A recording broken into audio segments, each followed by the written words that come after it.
Le poste de sélectionneur de l'Espagne Luis Enrique est fragilisé par l'élimination en huitième de finale de la Coupe du Monde face au Maroc, mais la fédération espagnole patine sur le nom de son potentiel successeur.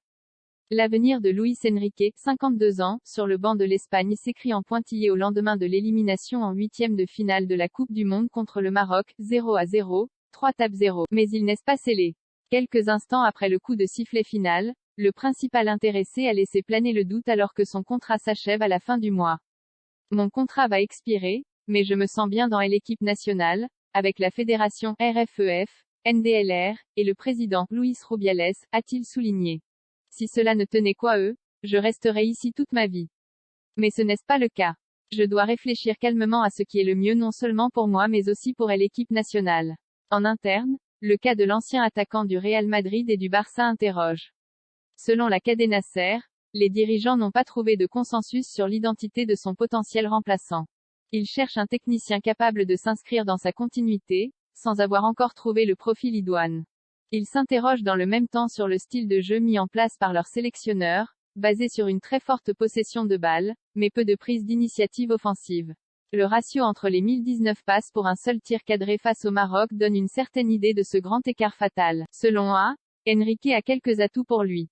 Paradoxalement, le style en est un à condition qu'il résolve le problème du réalisme dans les matchs couperets. Il surfe aussi sur le bon Euro de la Rora, éliminé en demi-finale face à l'Italie, 1-1, 4-2, futur vainqueur, mais il crispe aussi en haut lieu. Ne pas faire mieux que Fernando Hierro en 2018, élimination en huitième face à la Russie, alors que ce dernier avait été nommé en urgence à la veille du début de la Coupe du Monde, après l'éviction tonitruante de Julen Lopetegui, ne plaide pas pour lui.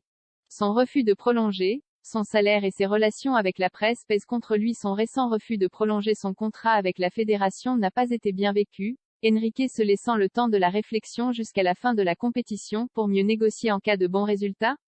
Cela a mis dans une situation inconfortable José Francisco Molina, directeur sportif de la fédération qui n'avait jamais abordé un mondial avec un sélectionneur en fin de contrat à l'issue de celui-ci. L'argument financier entre également en compte puisque Luis Enrique bénéficie d'un imposant salaire 3 millions d'euros annuels. Une somme qui contenterait Marcelino, cité parmi les potentiels candidats à sa succession.